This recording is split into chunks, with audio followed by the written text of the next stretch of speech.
Hello hello, পুজো তো প্রায় চলেই এলো।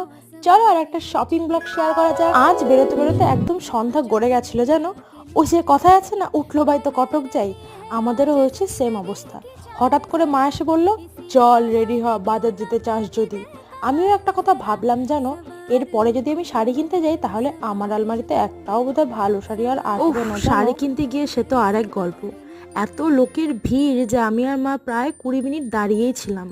সামনের কাস্টমার শাড়ি দেখছিল, তার শাড়ি আমরা দেখছিলাম। আচ্ছা তোমরাই বলো, শাড়ি দেখতে হলে একটু ভালো করে বসে শাড়িটাকে না ছুঁয়ে কি দেখা যায় বলো, না কেনা যায় বলো? যাই হোক, অনেক শাড়ি দেখার পর ফাইনালি একটা শাড়ি পছন্দ হওয়াতে কিনে নিয়েছি বাবা। আমরা সকলেই কম বেশি শাড়ি মানে মায়ের শাড়িকেই বুঝি। যখন ছোট ছিলাম তখন মা শাড়ি কিনলে সেটা আমার হয়ে যেত, আর এখন এত বড় হয়ে গেছে যে নিজের একটা পার্সোনাল শাড়ি চাই। এই কথাটা আমার সাথে সাথে আশা করি তোমরা নিজেদের সাথে রিলেট করতে পারবে, তাই না?